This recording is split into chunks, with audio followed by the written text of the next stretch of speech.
nous allons avec les deux Hachem expliquer l'ascension des niveaux minéral, végétal, animal et l'humain. Puisque il est marqué dans le deuxième verset de la Bible.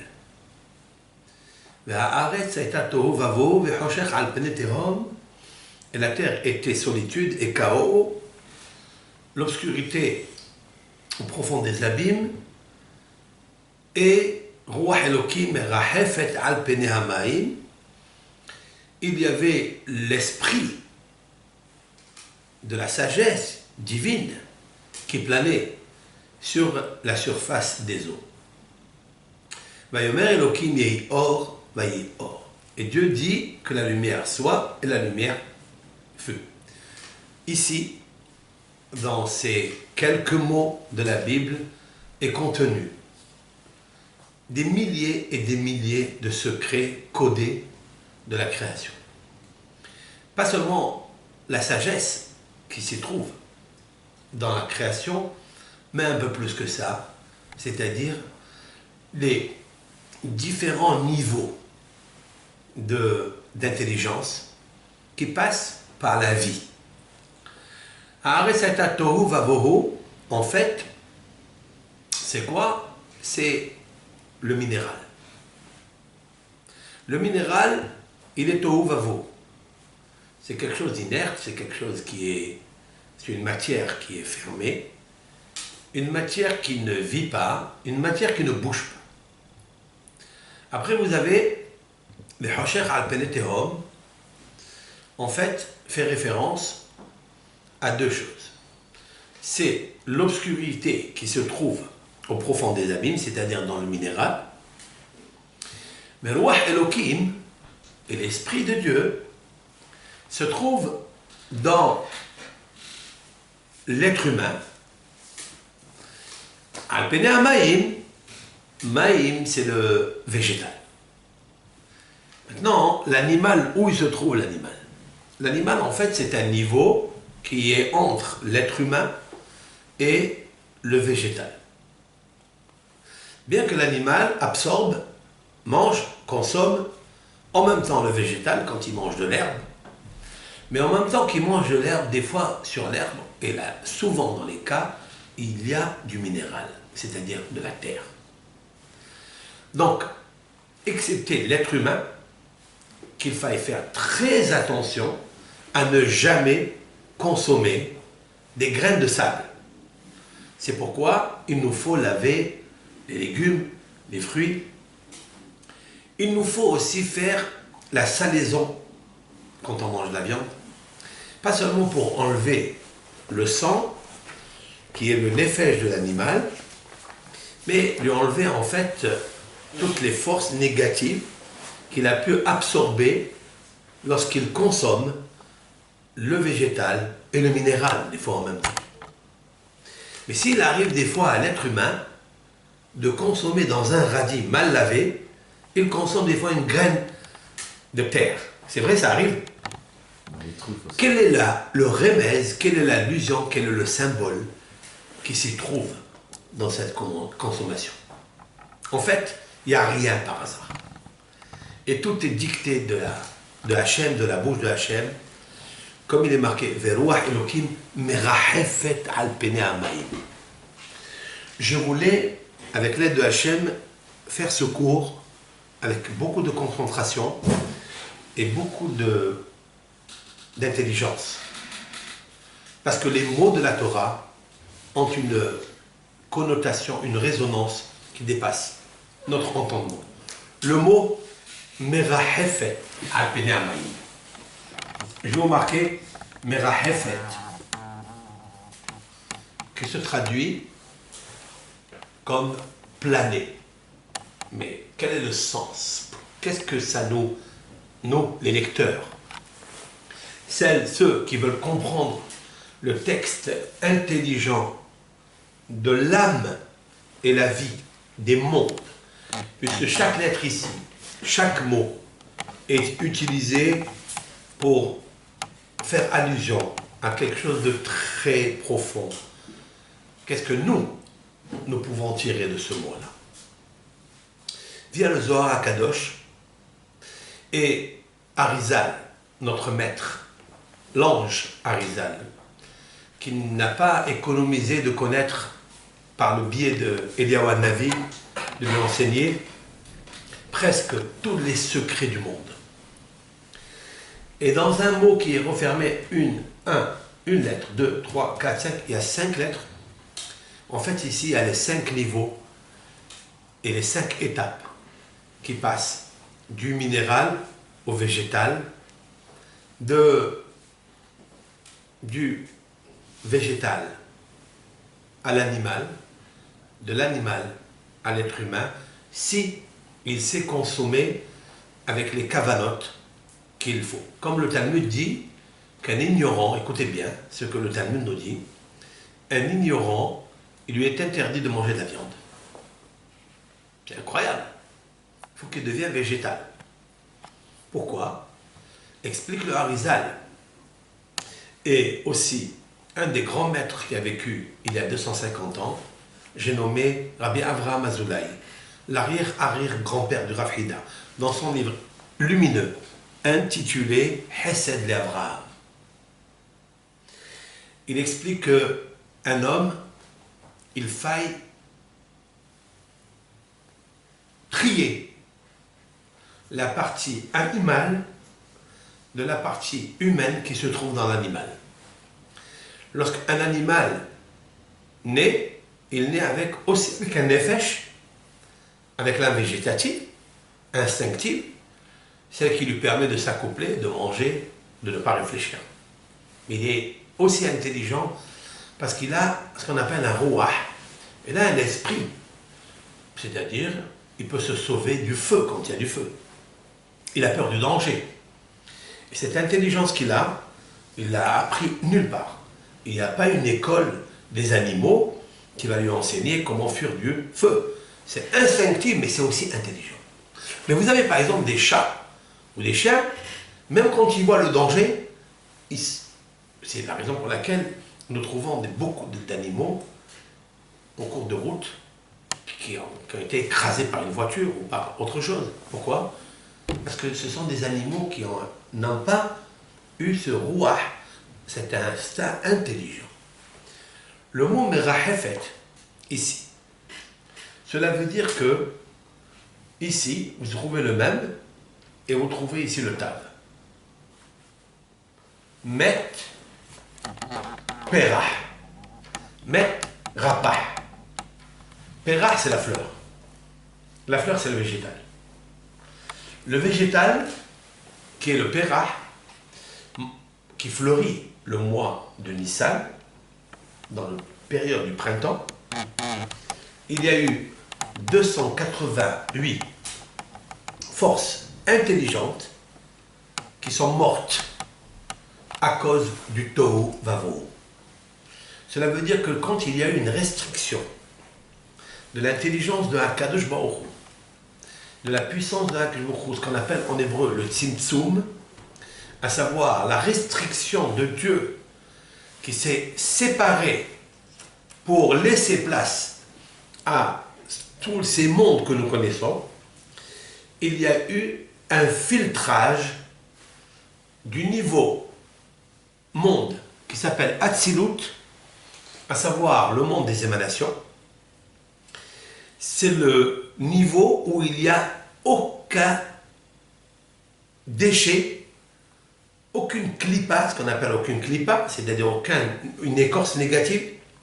Donc il n'y a pas de mal, il n'y a pas de mauvaise pensée, il n'y a pas des mauvaises actions, il n'y a que des lumières, que du bonheur, comme il est écrit dans le texte de David Ameller, Lo yegurcha ra. Toi, à Kadosh Baruch Hu, là où tu sièges, il n'y a pas du mal qui habite avec toi. Ça, c'est le monde de la Hatzilut. Puis après, il y a eu cette lumière qui commençait à descendre en 4 mondes. Donc, dans le monde de la Hatzilut, il n'y a que du Tov. Après, vous avez le monde de la Beria, c'est-à-dire de la formation. Il y a la majorité, c'est du Tov, et la minorité, c'est du mal. C'est pourquoi les Neshamot qui sont nés de cet endroit qui s'appelle Beria, elles sont majoritairement bonnes. Et ils ont un tout petit peu de mal en eux, mélangé, parce que c'est impossible qu'elles soient complètement dans le Tov. Je vous donne un exemple. Vous avez plusieurs sortes de tamis. Et il y a des farines qui ont des saletés, des parasites. Vous avez des tamis qui tamisent tout le mal, qui le laissent en haut, c'est-à-dire tout ce qui est mauvais, tout ce qui est déchet, tout ce qui est pierre, tout ce qui est son, tout ce qui est écorce, il reste en haut et tout se filtre en bas. Donc c'est la farine qui est la meilleure, la farine de froment avec laquelle on faisait les offrandes au Beth Amikdash. Et vous savez qu'au Beth Amikdash, dit la Gemara, il y avait 13 sortes de tamis. Cela veut dire qu'il nous fallait une farine avec un tamis, avec des petits trous, mais alors très infimes, pour ne laisser aucun déchet passer avec la farine. C'est seulement avec la farine tamisée par les 13 tamis qu'on offrait les offrandes à Akadosh Baruch Hu. Pourquoi? Parce qu'il nous faut toujours enlever le mal pour accorder à Hachem, lui accorder le meilleur du korban, du sacrifice. Tout ce que l'homme fait dans ce monde, il faille que Akadosh Baruch Hu soit heureux pour faire descendre du monde des émanations la manne, le tov. Le tov du monde des émanations, il dépend de toi, l'être humain, quand tu fais une action, avec quelle pensée tu l'as fait, avec quelle volonté tu l'as fait, est-ce qu'elle est pure, alors elle est acceptée par Akadosh Baruch Hu. Quand je dis elle est acceptée par Akadosh Baruch Hu, tout est accepté par Akadosh Baruch Hu. Mais des fois ça met du temps pour revenir ici en bas. Cela veut dire comme ça. Il y a ces 4 niveaux, et ces 4 niveaux, en fait, ils sont mélangés l'un avec l'autre. Dans la pierre, il y a aussi un tout petit peu de bon, de tov. Et il faille extraire ce tov qui est à l'intérieur, le décrocher de tout ce mélange qui est noir, qui est la pierre, qui est obscure, inerte. Après, vous avez le végétal, où il y a moitié de bien et moitié de tov. Moitié de tov et moitié de ra.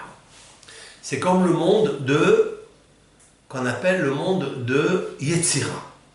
La Yetzira, la création, il y a moitié bon et moitié mauvais.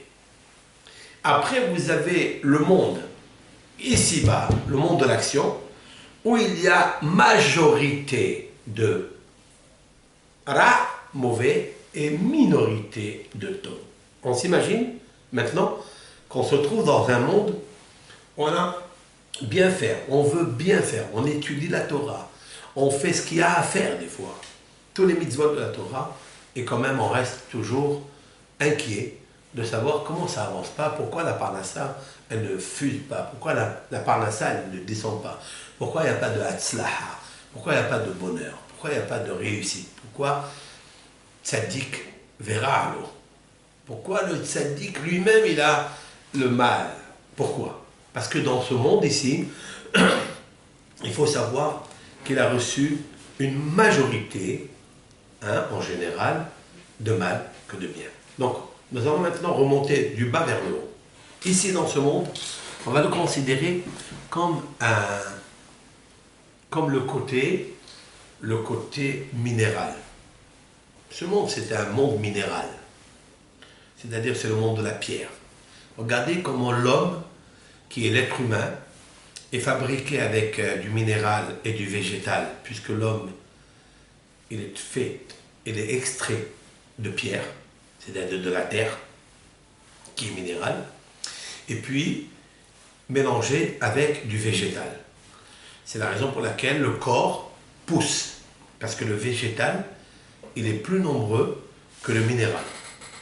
C'est pour ça qu'un enfant, un bébé, il a au début 90% d'eau dans son corps, le reste, ce sont comment on appelle ça, du tite. C'est de la, pour moi, il y a des expressions de médecine. Il a du sel à l'intérieur de lui. On va voir est-ce que le sel est considéré comme minéral ou végétal. Nous allons voir. Le Harizal, à 2 reprises, a priori, s'est contredit. Une fois, il dit que le sel, il est végétal. Et une fois, il dit qu'il est minéral. Rabbi Haim Vital de répondre que quand il a parlé du minéral, c'est le sel qu'on extrait des montagnes. Il est minéral, celui-là, parce qu'il est plus dur. Et le sel qu'on extrait de l'eau, celui-là, il est végétal.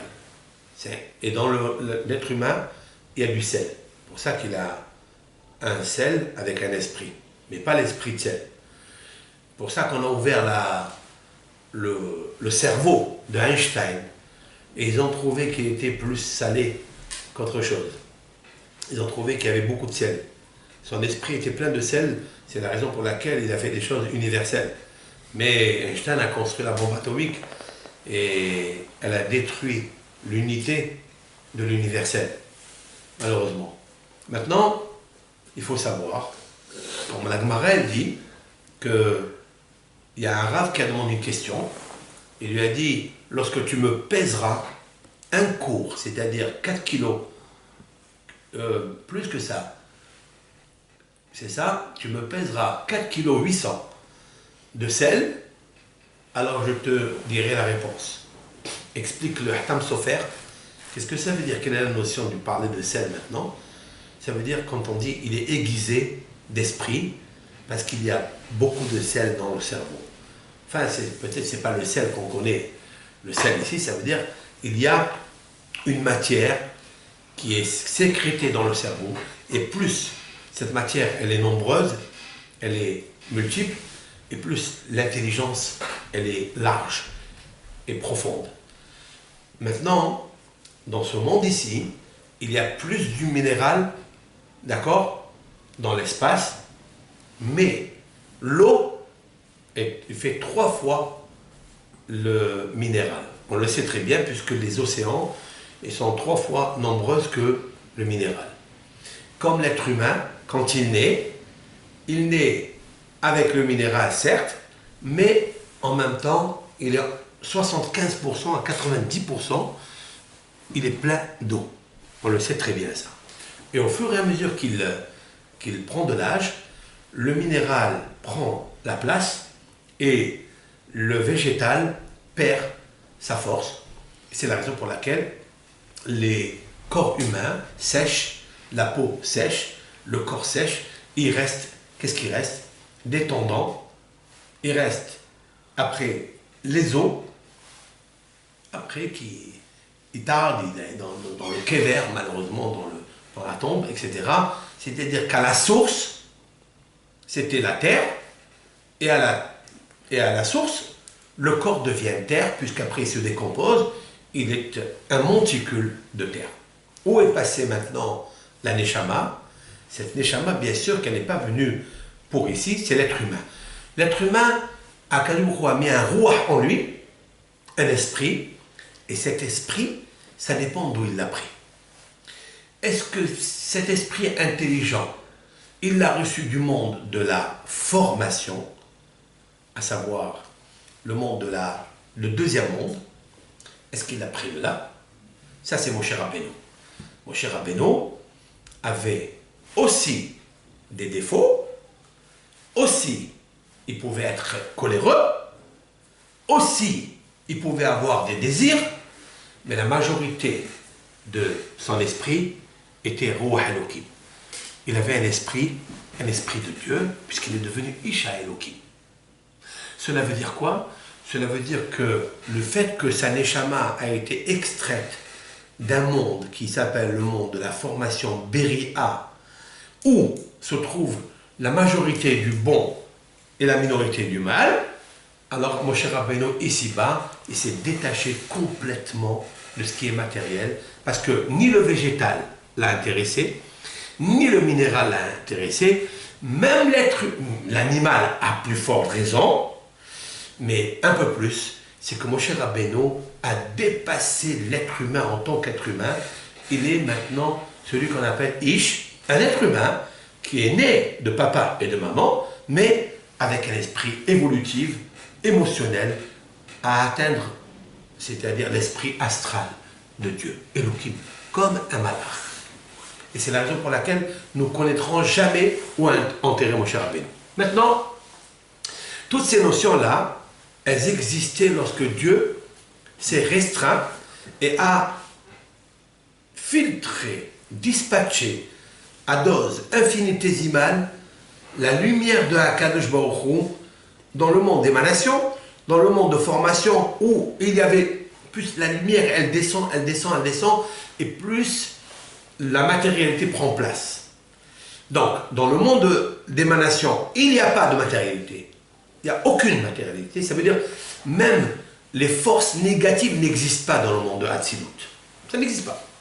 Dans le monde de formation, Beria, il y a une majorité de lumière avec une minorité d'obscurité. Là, j'emploie d'autres mots, lumière, obscurité. Parce que là-haut, il n'y a pas de matériel. Puis on descend au monde de la Yetzira.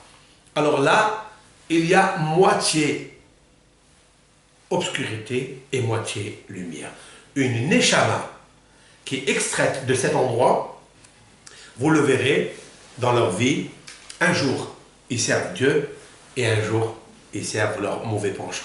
Pourquoi? Parce qu'à l'intérieur d'eux, ils ont beaucoup de minéral, c'est-à-dire l'instinct inerte, ça peut être des paresseux, des fainéants, parce que c'est la pierre elle est lourde. Ça peut être un paresseux, ça peut être un angoissé. Pourquoi? Parce qu'il a plus de mal que de bien. Et puis, s'il descend un peu plus ici dans ce monde, là où la minorité est lumière, la majorité est obscurité, alors là, c'est l'apothéose. À savoir, il peut avoir tous les défauts. La paresse, l'angoisse, la colère. S'il a plus du minéral à l'intérieur de lui, alors il est noir. C'est une personne qui n'arrive pas à sortir de son trou, il n'arrive pas à sortir des problèmes, est toujours angoissé, il n'arrive pas à maîtriser tout le système cérébrospinal, nerveux qu'il a à l'intérieur de lui. Et c'est pourquoi la Torah, elle peut l'aider. Les mitzvot de la Torah, ils peuvent l'aider. Mais l'homme, étant donné qu'il est éloigné de tout ça, parce que la majorité d'obscurité habite en lui, il ne voit que l'angoisse, il ne voit que la peur, il ne voit que le stress. Et c'est pourquoi il faut aider ces gens-là. Lorsque un homme doit évoluer, il est obligé de passer du minéral au végétal. Mais en attendant, c'est 288 lumières. Resh Pehet, voilà. Je reviens à Met, voilà le mot ici, c'est le mot Met. Et Resh Het Fe, c'est Resh, c'est 200. Après vous avez le P, c'est 80. Et vous avez le Het, c'est 8. Donc 288. Ça veut dire quoi? Il y a un calcul numérique que je ne dirai pas ici parce que c'est un peu profond, mais ce que nos sages ont dit, que nous avons perdu 288 lumières lorsqu'il y a eu la dégradation des mondes. Maintenant, lorsque Adam Arishon, quand il était dans le Gan Eden ici-bas, il a abîmé ces lumières-là, il a pris ces 288 lumières à cause de la faute, il les a introduites dans les 4 parties, les 4 règnes. À savoir, le minéral, il a pris un petit peu, le végétal aussi, l'animal a pris un tout petit peu, et l'être humain a pris un petit peu. Cela veut dire que Caïn, par exemple, qui a tué son frère, ça veut dire quoi? Ça veut dire qu'il s'est mis en colère. Comme la Torah dit, et Caïn s'est mis en colère. Il y a des gens qui se mettent en colère. Et Arizal a dit dans Sha'ar Gilgulim, dans son chapitre 36, il a dit comme ça, que quelqu'un qui se met en colère, et des fois il a envie de tuer, ça arrive. Il ne le fait pas, mais ça arrive. Il faut qu'il sache qu'à l'intérieur de lui, il a pris une partie de Caïn qui, à cause de sa colère, il a tué. Il faut savoir que celui-là, ce monsieur-là, quand il reviendra dans ce monde, il va revenir dans la pierre. Il reviendra dans une pierre. Ou bien quelqu'un qui parle la Shonara. Quelqu'un qui parle la Shonara, il faut qu'il sache que quand il revient dans ce monde, il reviendra dans la pierre. Ou il peut revenir dans une abeille. C'est incroyable. Dans une abeille, pourquoi? Parce que l'abeille, elle butine toute la journée, elle ne s'arrête pas. Elle ne veut pas travailler. Juste, elle travaille pour aller chercher le pollen de là et de là, etc., comme on le voit. Mais elle a parlé, elle butine beaucoup, par quoi? Pourquoi? Parce qu'on a vu ça chez qui? Chez Dévorah. Dévorah Nevi'a. La prophétesse Dévorah, elle a été punie parce qu'elle a parlé très très mal du prophète. Elle a dit, hey, cet homme-là, qu'il vienne me voir. Elle n'est pas allée, elle, le voir. Elle a dit, qu'il vienne me voir. Donc elle a parlé avec orgueil. Et le fait qu'elle a parlé comme ça, c'est pour ça que l'abeille, qui est Dévorah, hein, elle parle beaucoup, dibourg. Elle peut vexer avec sa parole. Pourquoi? Parce qu'elle est orgueilleuse. C'est pourquoi d'ailleurs, chers frères et sœurs, vous savez que dans le Beth Amikdash, dans les encens, il y en avait 11, et on n'acceptait pas le miel des abeilles. On n'acceptait pas le miel des abeilles. Pourquoi on n'accepte pas le miel des abeilles? Alors que le miel, c'est marqué dans le Talmud, dans la Torah, que si on mettait un tout petit peu de miel dans les 11 encens, alors on aurait une odeur que personne ne peut résister tellement elle est très très bonne à sentir. Et pourquoi alors on ne le met pas? J'ai vu une fois dans un livre qui a été écrit par un grand hacham, le frère du Maharal de Prague, Rabbeinu Haïm Loï, qui a dit comme ça, il a dit du fait que l'abeille, elle fait sa ruche avec nervosité, avec excitation, alors cette excitation, Akadosh Baruch Hu la récuse. Il ne veut pas de ce travail-là. On voit de là, comment Akadosh Baruch Hu ne peut pas recevoir l'odeur qui est agréable des encensoirs, des encens, par rapport à quoi? À un mauvais caractère. Le mauvais caractère peut faire perdre à une personne toute la noblesse et tout le record, le succès, c'est-à-dire d'être accepté agréablement, en odeur agréable à Akadosh Baruch Hu quand il fait un sacrifice. Vous remarquez quelque chose d'extraordinaire. Donc toutes ces choses-là doivent revenir ici-bas et passer le process du domaine, c'est-à-dire du règne minéral, parce que cette personne a parlé beaucoup, par exemple. Elle a dit beaucoup de la Shonara. Mais si elle a dit beaucoup de la Shonara, son tikkun, c'est quoi? C'est d'être dans une pierre. C'est d'être enfermé dans une pierre, il ne parle pas, il ne dit rien. Jusqu'à ce que vienne le Zman qu'on ne connaît pas, le temps, que Hachem, selon la gravité et de sa faute, la densité de sa faute, eh bien, viendra un jour où une personne qui va passer par là va écraser cette pierre. Il va écraser cette pierre va se scinder en deux, le Nitzutza Kedusha qui est enfermé dedans, hop, il sort et il s'envole. Mais, il va où? Il reste en train de végéter ici. Vous savez où il va? Il va dans le végétal. Parce qu'il lui faut une ascension, il lui faut une élévation, parce que la Kedusha, elle ne peut venir que grâce à l'ascension. Ça n'existe pas quelqu'un qui évolue si la Kedusha, comme le kérosène pour une fusée, le fait monter. C'est impossible.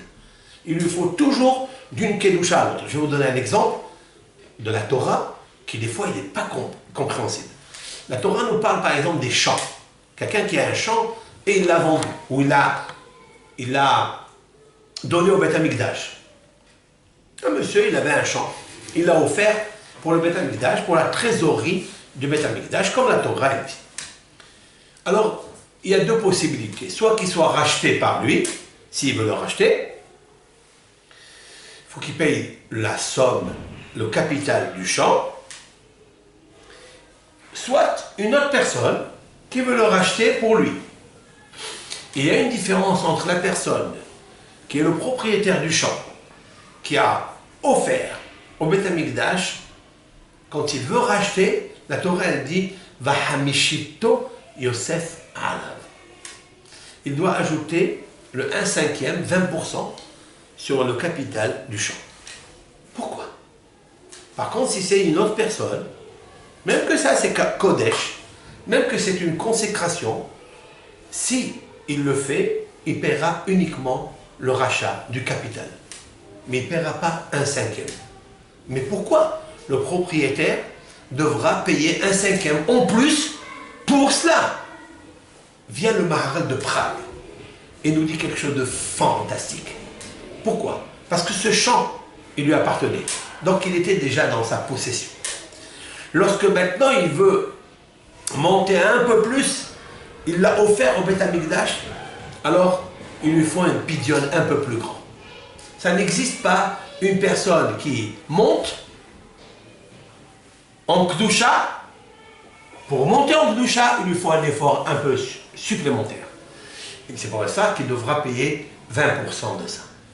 Dans ça, si vous regardez dans le Passouk, là-bas c'est marqué Ve'aya im ig'al ig'alenu. Ig'al ig'alenu. Vous écoutez? Ig'al ig'alenu. Qu'est-ce que ça veut dire ig'al ig'alenu? Si quelqu'un ga'ol ig'alenu, s'il veut le racheter, c'est marqué Géoula 2 fois. C'est quoi le mot de Géoula? C'est le rachat, le libérer. S'il veut libérer son champ des consécrations du Beth Amikdash, il devra ajouter 1/5. Avec ce Maharal de Prague, l'explication du Maharal de Prague, j'ai compris le Gilgul.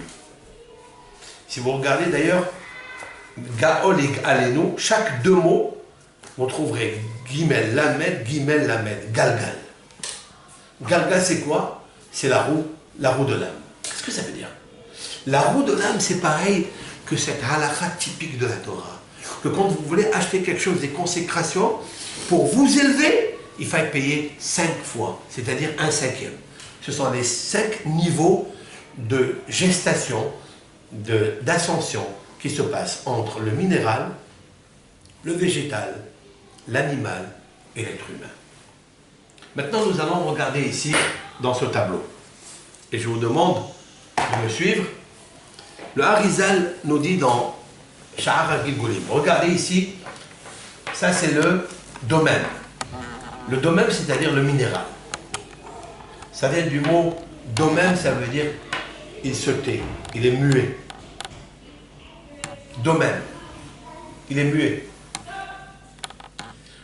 Quand il passe, il se transporte, il sort du domaine, du minéral, pour aller vers le sommeah. Le sommeah, c'est-à-dire une fleur, une feuille, un arbre, un fruit.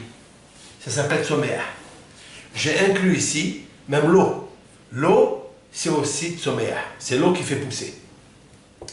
Lorsque de là, il passe ici, donc ici, il va pousser, il va grandir. Alors, quels sont les mois de l'année où il ne peut avoir cette, comment on appelle ça, ce transfert, d'accord? transfert du tikkun, du neshama, d'un ruah, qui existe aujourd'hui. Parce que où elles vont aller, ces neshamot? Si elles n'ont pas trouvé l'accession à leur niveau premier, où normalement ils doivent arriver, ils sont obligés de descendre selon leur faute.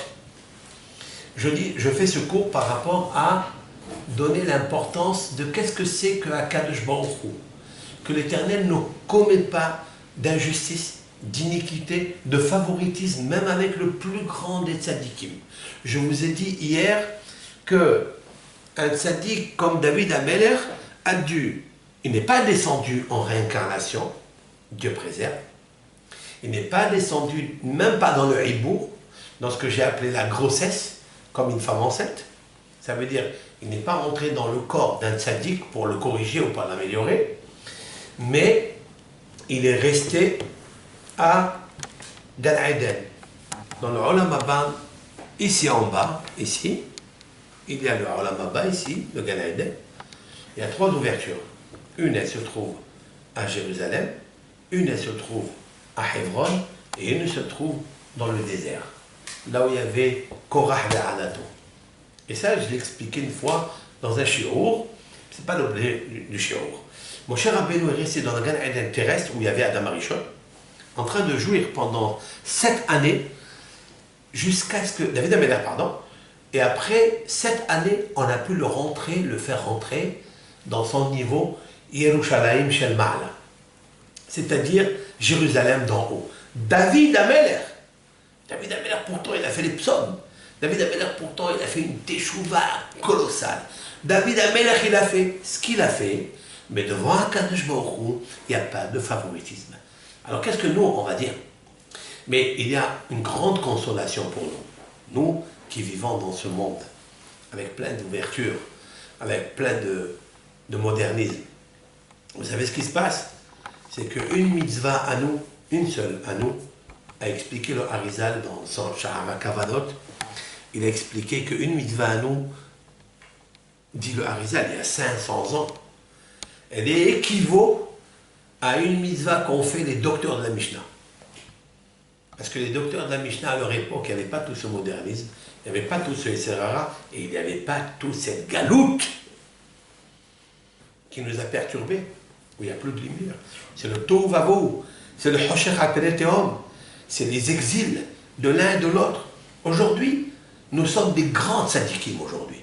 Pourquoi? Parce que par rapport à ce qui s'est passé dans la galoute de l'Inquisition d'Espagne ou la Shoah, nous vivons par une mitzvah que nous faisons, nous avons du mérite exceptionnel. Alors ça, le Harizal, il a dit à 500 ans. Moi, je dis aujourd'hui, plus que ça. Aujourd'hui, chaque mitzvah que nous faisons, chaque fois qu'on s'écarte du mal pour aller faire la volonté de Hachem, dans le ciel, c'est considéré d'une manière exceptionnelle et unique. Baruch Hachem. C'est incroyable. Mais, encore une fois, même si on arrive à faire ce que Akadosh Baruch Hu nous a demandé, il ne faut jamais oublier le Sourmera Ba'asetov. Il faut toujours essayer de se séparer de cette écorce négative qui est en nous, qui est venue à cause du venin, de la faute d'Adam Arishon par le serpent. Elle y est en nous. Celle-là, on est obligé de l'annihiler petit à petit, comme on prend une pomme de terre, vous voyez, et on lui enlève les écorces pour pouvoir la manger. La même chose, le corps humain, tant qu'il est souillé par ses péchés, là, à plus forte raison, si on fait et on continue à les faire, là, après on se demande pourquoi on n'a pas la bénédiction, pourquoi on fait des ségoulottes, ça ne marche pas, pourquoi celle-ci, elle est... Mais regardez qu'on est accroché encore, cramponné, je l'ai dit, que le monde de l'action, la majorité est mauvaise, il y a une petite minorité de bien. Donc c'est la raison pour laquelle, ici, le domaine, lorsqu'on passe du minéral au somméa, voici les mois de l'année où on peut faire ce transfert, où on peut faire monter. Le mois de Av, le mois de Elul, le mois de Tishri et le mois de Hijran. Donc il faut prendre un calendrier que si on veut corriger, ça veut dire quoi? Qu'est-ce que je suis en train de dire là? Nous, on est des êtres humains. Vous voyez? Ça veut dire qu'avec nos bénédictions que l'on peut faire, avec Birkat Amazon, oui, on peut aider. Écoutez bien ce que je vous dis. Et ça, je le dis au nom de Kavayachar. C'est pas le Harizal, c'est le Kavayachar qui a dit. Ici, chers frères et sœurs, je l'ai dit gentiment, avec beaucoup de pudeur. Ici, dans la pierre, dans le sable, dans n'importe quel minéral, même une bague que vous avez dans les mains. Vous savez, ça arrive des fois où elle va se casser, cette bague. Vous savez pourquoi elle s'est cassée? Ou on l'a perdue. Vous savez pourquoi? Parce qu'elle a fini son tikkun. Elle a fini sa réparation. C'est fini. C'est fini. Elle a fini sa réparation, elle est tombée dans l'eau. Elle est partie dans l'eau. C'est fini. Ça veut dire quoi? Ça veut dire qu'elle ne sert à rien du tout. Vous savez, des pierres, comme par exemple le rubis. Le rubis, mais il a quelque chose d'extraordinaire.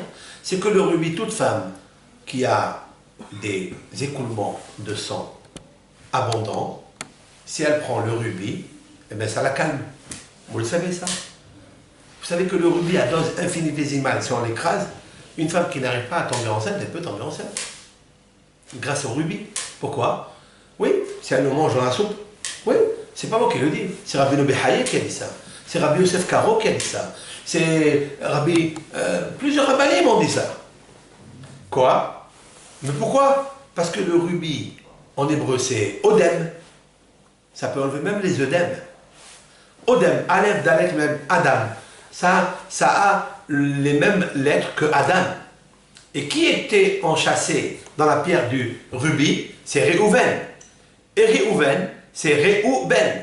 Ça veut dire qu'une femme qui est stérile, qui n'arrive pas à avoir d'enfant, ou qui n'est pas stérile, qui s'est arrêtée de donner des enfants, elle a envie, si elle achète le vrai rubis, hein, ça coûte très cher, hein, mais pour avoir un enfant, ça vaut rien de voir un enfant.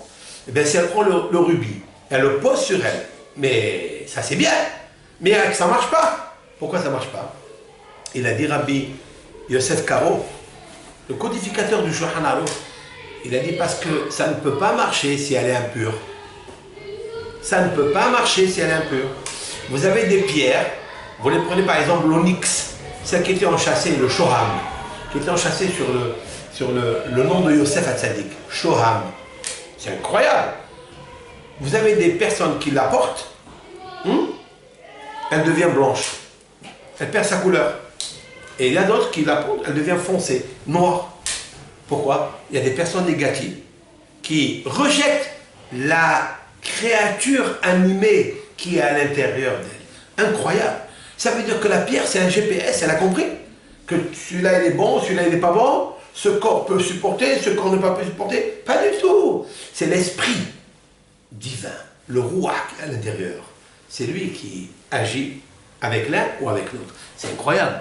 C'est incroyable. Il y a des malades, par exemple, qui peuvent guérir avec certaines pierres. Mais vous les posez chez certains, la pierre, elle perd sa couleur. Alors que c'est la couleur qui est la luminosité de l'esprit, hein, lumière qu'il y a dedans. Et quand vous la posez chez des malades, hop, ça ne marche pas. Elle devient... C'est incroyable. Et pourquoi Réhouven a été enchâssé sur cette pierre, Réhouven? Parce que Réhouven, lorsqu'ils ont voulu tuer Yosef, il a dit Al tishpiru dam. Ne versez pas de sang. Ne versez pas de sang. Waouh! Celui qui a dit qu'il ne verse pas le sang, eh bien c'est lui qui aura, c'est lui qui ferme l'abondance du sang. Quand une femme, elle a des écoulements, beaucoup de sang, et ça dépend de la lune, parce que tout ce qui est liquide, eau, à l'intérieur, végétal, à l'intérieur de l'être humain, il est téléguidé, télécommandé par la lune, pas par le soleil, par la lune. Et quand la femme, elle arrive à sa période, alors la pauvre, la lune, elle la rend nulle. Parce que, qu'est-ce qu'elle fait cette femme? Elle s'annule. Elle s'annule, elle est de côté, elle a un problème de stress, dépression, elle est un peu nerveux. Tout ça, c'est pour corriger la Shekhina, bien sûr, parce qu'on se rappelle que Adam Arishon et Hava, ils ont fauté, et elle a éteint, elle a versé le sang d'Adam Arishon. Donc, comment elle corrige? En versant du sang. Mais, il a apporté des tikkunim. Si, par exemple, elle fait attention à Nida, c'est ça domem. C'est quoi domem en hébreu? C'est couler de sang. Dabam. C'est incroyable. Et grâce à Odem, voilà comment ça s'écrit Odem, comme ça, Odem Pidda, c'est la pierre qui s'appelle rubis, avec un Y, ou un I, tout court. Rubis, rubis c'est Ruben. C'est magnifique ça. Ça c'est la parole de Rabbeinu Behaye. C'est incroyable ça. Eh bien, ici, il peut être enfermé, on ne le sait pas. Même la petite Neshama d'un proche, elle peut être enfermée là. Alors comment on l'a fait monter d'ici, ou bien Y. Si, avec Y, ok, merci, en direct. Ça veut dire quoi? Comment on peut la faire monter d'ici à ici, ou bien d'ici à l'être humain, de domaine à Adam, du domaine du minéral à l'être humain, au Adam. Comment? Par une bonne kavana dans Birkat Amazon. Quelqu'un qui fait l'action de grâce avec une bonne kavana dans le livre mot à mot, il comprend ce qu'il dit. C'est marqué dans le texte, il devient d'abord riche, et en plus, Birkat Adonai Hitachir. La bénédiction de Dieu rend riche. C'est-à-dire Hitachir. Elle rend riche. Qu'est-ce que ça veut dire? Ben justement, il y a 4 bénédictions dans Birkat Amazon, il y a 3 de la Torah. La première était instituée par Moshe Rabbeinu, la deuxième par Yehoshua, la troisième par David Ameler, et la quatrième par IS, voilà, on va corriger, par la troisième par Shlomo Ameler, David, et la quatrième par Rabban Shimon ben Gamliel. Pourquoi il y a 4 bénédictions? Elles correspondent chacune au nom de Akadosh Baruch Hu. Le Yud, c'est Moshe Hashem, Yudke, c'est Moshe. Après le He, c'est Yoshua. Le Vav, c'est Shlomo Ameler. Et le He, c'est Rabban Shimon ben Gamliel. Voilà ce que ça veut dire. Si on fait la bénédiction convenablement, ce qu'on a mangé, on fait monter les 4 parties. On mange toujours du végétal, c'est-à-dire des légumes. Dans ces légumes, il peut y avoir un petit nitsus de Kedusha qui est enfermé dedans. Donc, grâce à la bracha, on fait monter cela à l'être humain, et de l'être humain, il va accomplir des mitzvot, etc. Donc, les mois pour faire monter de l'un à là, voici Av, Elul, Tishri, Heshvan. Les mois maintenant qui font monter du végétal, qui font transférer l'ascension du Nitzutz qui est dans le végétal, qui monte au Haï, c'est-à-dire à l'être humain, c'est le mois que nous allons traverser maintenant, qui arrive à grands pas, le mois de Nissan. Iyar, Sivan, Tammuz. Nous avons 4 mois qui se suivent, Nissan, Iyar, Sivan, Tammuz, pour corriger le Tsoméa de la. Et c'est là, Birkat Hailanot. Birkat Hailanot, je m'inspire de ça, de ce Ari Akadosh, de cette préface introduction exceptionnelle, de profiter que notre prière de Birkat Hailanot, comme on l'a dit, on l'a expliqué, nous faisons passer tous les Neshamot qui sont cramponnés, qui sont enfermés dans le végétal, pour les amener à l'animal. Mais il est préférable de les faire passer à l'être humain directement. Comment? Je vais l'expliquer maintenant par la Birkat Hailanot. Grâce à la Birkat Hailanot, il peut faire un transfert en une seule fois d'une pierre 2 coups, on dit. Hein? D'une pierre 2 coups. C'est-à-dire du domaine au Tsoméah, au lieu d'attendre Av, Elul, Tishri, Heshvan, et au lieu d'attendre pour aller ici au Ben Adam, je vais l'expliquer, et bien il peut passer directement de l'arbre, c'est-à-dire le végétal qui est Birkat Hailanot, il peut passer à l'être humain par une bracha exceptionnelle et par la fête de Pessah. Vous écoutez ce que je suis en train de dire? Je vais vous dire quelque chose de très chachouv, que à Pessah, nos sages ont interdit Mashi ou Hametz. Même un tout petit bout de pain qui tombe à Pessah, hein, dans une marmite qui fait 1000 fois le bout de pain, même qu'en temps général, un interdit, lorsqu'il plonge, il se mélange avec 60 fois l'interdit, la Torah nous l'a permis, même Hachamim ils l'ont permis, oui, 60 fois. Mais ici, dans le Hametz à Pessah, même un tout petit bout de pain, une petite miette qui tombe dans une grande marmite de poisson ou de viande ou d'une soupe, toute la marmite est interdite. Pourquoi? Pourquoi? Parce que le pain, c'est végétal. Le pain, il est végétal. Et le Hametz, c'est encore un végétal que la Torah, elle a dit, il y a l'orgueil dedans. Que ce végétal-là, s'il tombe dans votre marmite, il peut faire des dégâts dans la Neshama. Parce que ce végétal-là, on ne l'a pas corrigé à Nissan grâce à Birkat Ilanot. Donc, ici, si on n'arrive pas à faire les bénédictions convenablement, les brachot, quand on mange, on ne fait pas monter l'ascension, l'élévation des nitzotzot à Kedusha qui sont enfermés dedans. On expliquera comment il faut faire la bracha, bien sûr, toujours. Eh bien, et on a raté les 4 mois, il nous faut attendre l'année prochaine, et 1 an, pour arriver encore à Elul, etc.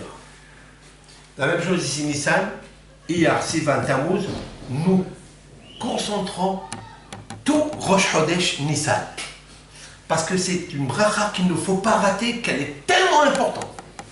Et à ce moment-là, grâce à ça, nous allons pouvoir faire du Hesed avec des Neshamot qui sont en train de vagabonder et d'errer dans Somer, et elles attendent leur tikkun. Si on ne le fait pas dans ces 4 mois, elles vont attendre l'année prochaine pour arriver. Elles ont erré et on ne s'imagine pas le tsar. Vous savez qu'est-ce que dit le Rav Kavayachar? Il dit que si on fait un Hesed, on fait une bonté, une charité avec ces âmes, vous savez ce qu'elles font devant Akadosh Baruch Hu? Elles prient pour vous. Elles prient pour le Ben Israël. Elles prient pour le Ham Israël. Elles ne s'arrêtent pas de siffler parce qu'elles sont en forme d'oiseaux. Comme l'explique le Zohar Kadosh, elles se mettent sur un mur de Gan Eden, mais tsaf tsefim, et elles sifflent. Ce sont des chantes qui chantent comme l'oiseau. À Nissan, il commence à chanter. Pourquoi l'oiseau il commence à chanter? Parce qu'il a de quoi manger. Ce sont les pétales de rose qui tombent par terre parce que le fruit est en train de se construire et les pétales ils tombent et les oiseaux ils mangent ces pétales. Et ces pétales-là, il y a dedans, dans le végétal, il y a des nitzotzot. Et l'oiseau, surtout des oiseaux, la majorité des oiseaux sont cachers. Il va grandir, il va passer à la shrita, il va être mangé par un être humain, si c'est possible. Surtout des pigeons. Eh bien, il faut savoir que tout ça, on fait un hesed avec ces âmes qui errent dans l'air. Et en fait, on fait un grand hesed avec elles. C'est la raison pour laquelle le mois de Nissan est un mois où, à Kadosh Baruch Hu, écoutez ça, il change les malachim qui sont dans le mois de Nissan. Et les malachim, ils sont changés grâce à moi, grâce à toi, grâce aux tzadikim qui sont dans ce monde, qui font changer le Chodesh Nissan, les malachim représentants du ciel. Akadosh Baruch Hu leur dit, vous allez partir pour l'année prochaine, revenez après, allez-y dans d'autres mois de l'année. Le mois de Nissan, de Iyar, de Sivan, de Tammuz, surtout le mois de Nissan, Akadosh Baruch Hu, il a dit, HaChodesh Hazeh Lachem. HaChodesh, c'est-à-dire le mois. Mais Hadash, c'est aussi le mois. Ça veut dire le renouvellement des représentants célestes change le mois de Nissan. Et ça dépend de la reine, ça dépend de vous. C'est vous qui changeait tout pour donner, à partir de ce mois de Nissan, donner un shefa, c'est-à-dire une abondance de bonheur. Parce que le mois de Nissan, on peut avoir un grand shefa de Parnassa, on peut avoir un grand shefa de Hatzlaha, on peut avoir un bon zivoug grâce au mois de Nissan. À partir de qui? De Birkat HaIlanot. Lorsque je vais faire le Hesed dans Birkat HaIlanot en mangeant en remerciant Akadosh Baruch Hu dans sa splendeur, dans sa grandeur, dans son kavod, alors les Neshamot qui sont des disparus vont prier pour toi. Et il faut savoir, je terminerai avec ça, que le Zohar HaKadosh a dit en ces termes: Loulé metim haïm lohayu mitkaimim. S'il n'y avait pas les morts, les Neshamot des morts, des tzadikim, des proches qui ont quitté ce monde, qui sont très proches de Akadosh Baruch Hu, qui ont besoin aussi d'une ascension de leur niveau, statut, on ne sait pas lequel, eh bien les vivants ici en bas, ils n'auraient pas tenu sur pied. C'est grâce à eux. Alors vous avez, donc les Hachamim ont institué quelque chose de formidable pour nous. En même temps, le mois de Nissan, faire du Hesed avec ces Neshamot-là, et en même temps, c'est elles, ces Neshamot, qui vont prier pour nous, comme on le verra dans le texte de la prière qu'a institué le Gaon Ben Ishai dans son livre Lishon Hachamim. On va traduire les mots à mot de la bracha. On fera un cours que ça bientôt. Ça sera le dernier cours sur ça. Maintenant, j'espère que avec tous ces enseignements-là, on s'est rapproché un petit peu, voir de l'importance de cette bracha qui habituellement, elle n'est pas connue et on ne fait pas attention à cette bracha.